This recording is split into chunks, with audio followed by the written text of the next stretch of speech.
Bismillahirrohmanirrohim. Assalamualaikum warahmatullahi wabarakatuh. Yang saya hormati Bapak selaku dosen pembimbing pada mata kuliah Fonologi Bahasa Indonesia, dan yang saya banggakan teman-teman sekalian. Puji syukur kita panjatkan kehadirat Allah Subhanahu wa taala dan salawat serta salam semoga tetap tercurahkan kepada Nabi besar Muhammad sallallahu alaihi wasallam. Saya Aprilia Nur Sabira dari kelompok 6 Fonologi. Adapun topik yang akan kita presentasikan kali ini yaitu klasifikasi, distribusi, dan realisasi fonem.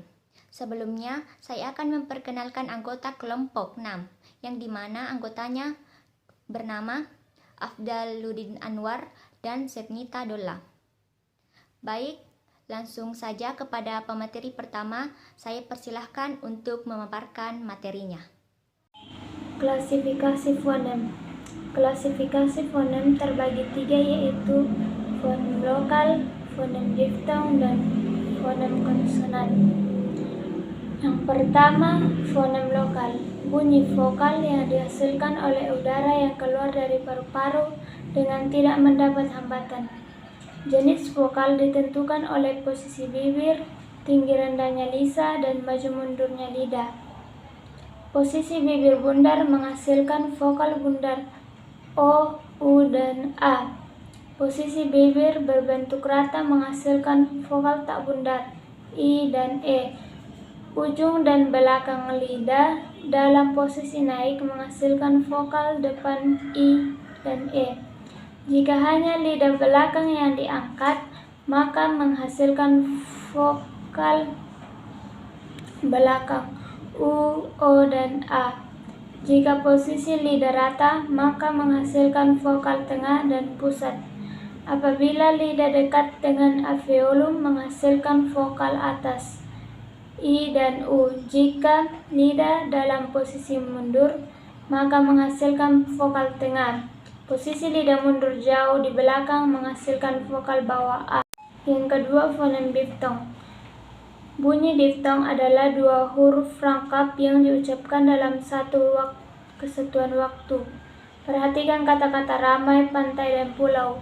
Ucapan dua vokal berurutan ini berbeda dengan vokal berurutan pada kata dinamai, laut, dan egois, sebab ketiga vokal berurutan ini diucapkan dalam satu kesatuan waktu. Perbedaan ini menyebabkan pengucapan vokal berurutan ini menjadi salah. Pelafalan ini terjadi karena diftong menjadi satu bunyi monotong. Sebaliknya, ada proses pelafalan diftongisasi. Artinya semestinya vokal tunggal diucapkan setelah vokal rangkap.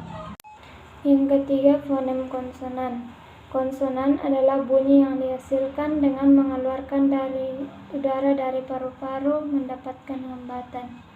Yang pertama, berdasarkan artikulator dan titik artikulasi, konsonan dibedakan menjadi 8, yaitu konsonan bilabial, konsonan labiodental, konsonan apikondental, konsonan apikoalveolar, konsonan palatal, konsonan veral, konsonan hamzah, dan konsonan laringan.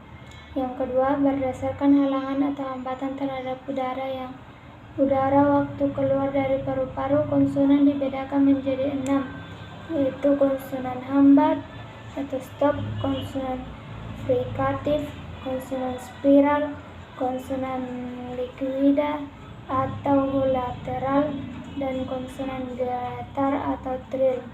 Yang ketiga, berdasarkan turut tidaknya pita suara bergetar, konsonan dapat dikelompokkan menjadi 2, yaitu konsonan bersuara dan konsonan tidak bersuara.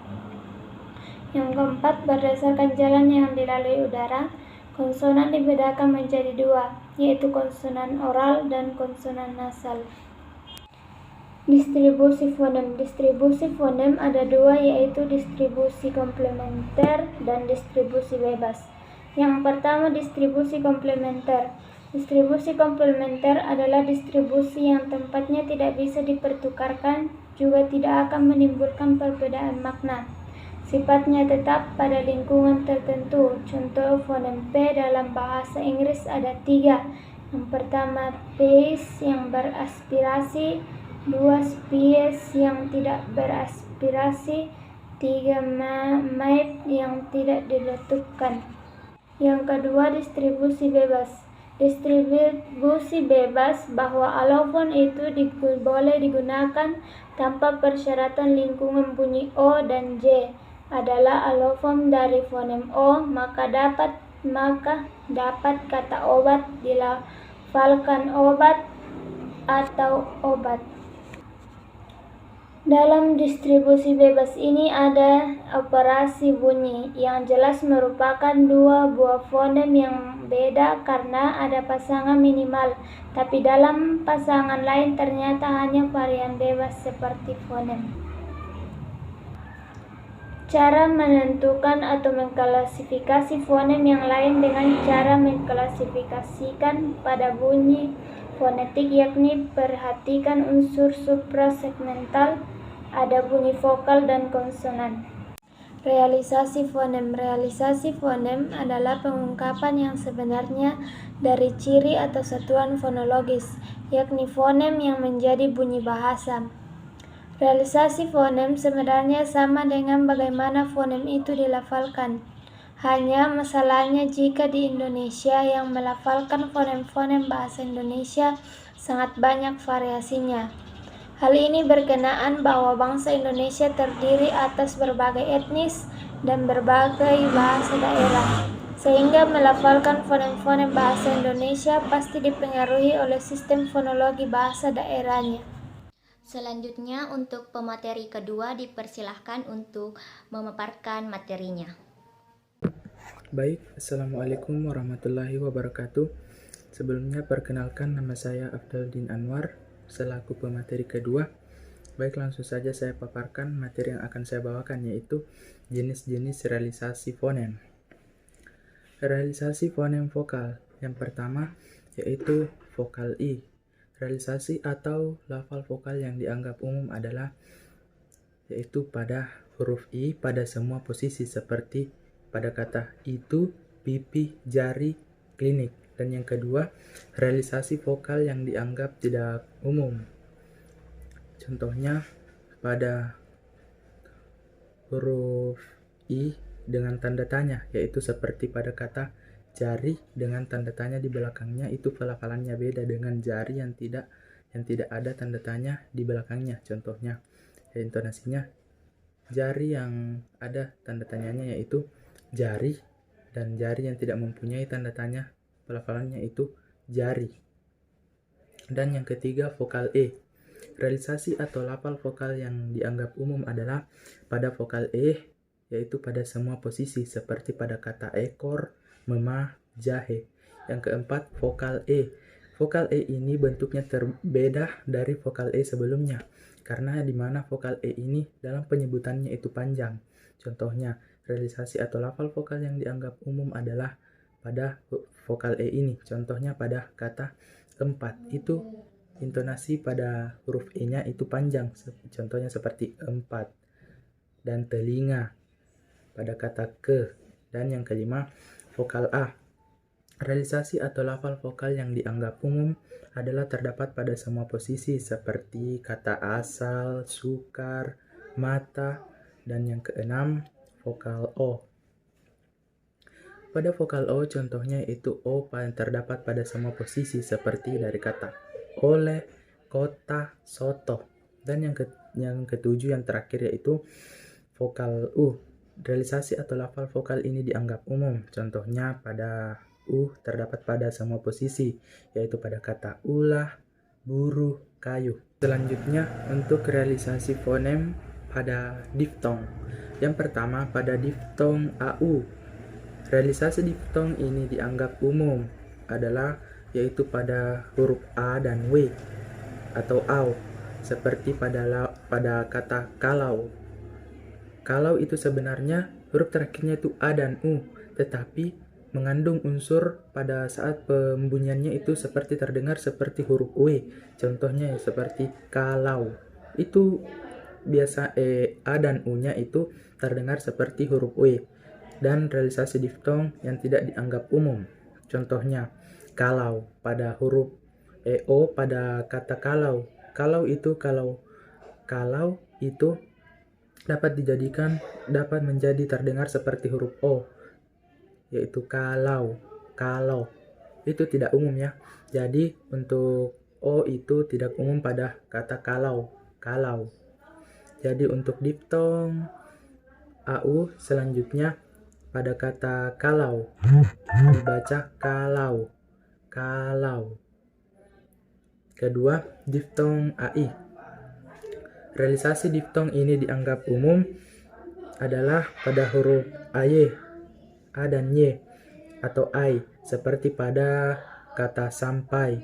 Sampai itu biasa dapat terdengar seperti huruf A dan Y terakhirnya, yaitu sampai. Jadi contohnya seperti sampai. Realisasi diftong yang tidak dianggap umum contohnya E dan Y, seperti pada kata sebagai. Dapat juga terdengar seperti sebagai. Itu kan terdengar tidak umum. Jadi kita beralih ke selanjutnya, itu diftong O dan I, OI.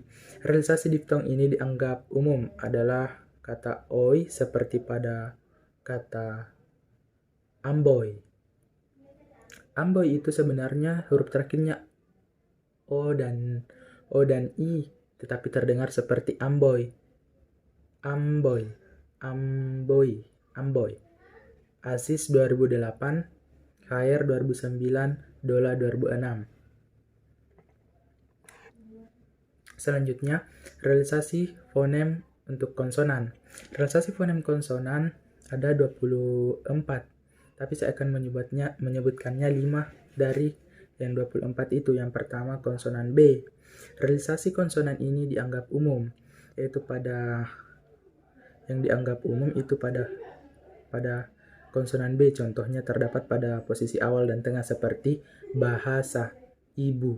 Ini bahasa B-nya terdapat pada posisi awal, dan ibu B-nya terdapat pada posisi tengah. Dan untuk huruf P terdapat pada posisi akhir kata seperti azab. Yang sebenarnya itu azab itu huruf terakhirnya itu B, tetapi terdengar seperti huruf P. Contoh azab. Jadi kedengarannya itu seperti huruf P. Dan yang kedua, konsonan C. Realisasi konsonan ini dianggap umum. Yang dianggap umum adalah huruf C. Terdapat contohnya pada posisi awal dan tengah, seperti pada posisi awal itu cari, C-nya terdapat pada posisi awal. Dan untuk pada posisi tengah, yaitu pada kata kunci, C-nya itu terdapat pada posisi tengah. Jadi beralih ke selanjutnya, konsonan D. Konsonan D yaitu realisasi konsonan ini yang dianggap umum. Contohnya pada D terdapat pada posisi awal dan tengah. Pada posisi awal yaitu pada kata dasar, D-nya itu berada pada posisi awal, dan pada posisi tengah yaitu pada kata padah, yang D-nya terdapat pada posisi tengah. Untuk pada T terdapat pada akhir kata, seperti kata tekad. Yang sebenarnya itu adalah tekad, mati D ya, tapi terdengar seperti tekad. Memiliki bunyi yang hampir sama. Ya, untuk realisasi konsonan ini dianggap tidak umum. Untuk realisasi konsonan yang kedua yaitu dianggap tidak umum adalah pada konsonan D terdapat di tengah kata, seperti contohnya ridah. D-nya itu terdapat pada tengah kata. Yang keempat, konsonan F. Realisasi konsonan ini dianggap umum, yaitu pada F terdapat pada semua posisi seperti filsafat. Filsafat itu terdapat pada semua posisi, di mana ada di posisi awal dan ada juga di posisi tengah. Ada juga di posisi belakang, contohnya pada kata maaf. Jadi untuk huruf P sebagai variasi F pada kata-kata tertentu, contohnya pada kata napas dan nafas. Untuk konsonan yang kelima yaitu konsonan G. Realisasi konsonan yang dianggap umum adalah pada huruf G terdapat pada posisi awal dan tengah. Contohnya pada posisi awal golongan, golongan, dan pada posisi tengah pada kata tiga. Dan untuk huruf P terdapat pada kata tertentu seperti gaib. Itu terdengar seperti huruf P ya, terakhirnya gaib.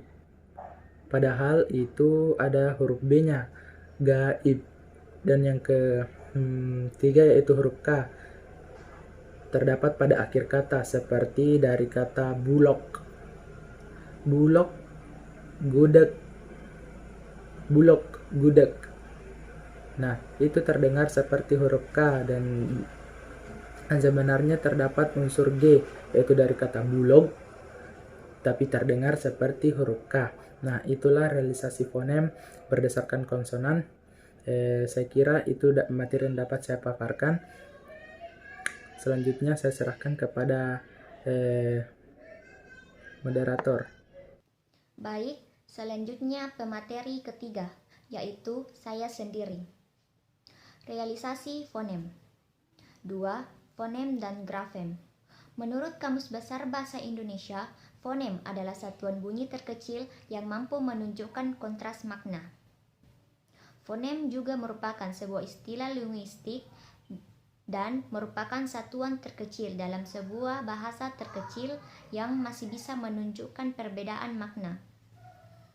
Fonem adalah satuan bunyi bahasa terkecil yang dapat membedakan arti.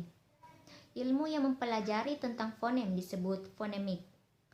Fonemik merupakan bagian dari fonologi. Grafem. Grafem adalah satuan unit terkecil sebagai pembeda dalam sebuah sistem aksara. Menurut Nur Hadi, grafem adalah pelambang dari fonem yang berbentuk huruf. Grafem berasal dari kata graf, yaitu huruf. Grafem itu sendiri pengertiannya adalah lambang. Baik, itulah tadi pemaparan dari kelompok kami. Dipersilahkan kepada teman-teman yang ingin bertanya untuk mengirimkan pertanyaannya dengan menyertakan nama dan kelompok masing-masing. Mungkin itu saja yang dapat kami sampaikan. Sekian dan terima kasih. Wassalamualaikum warahmatullahi wabarakatuh.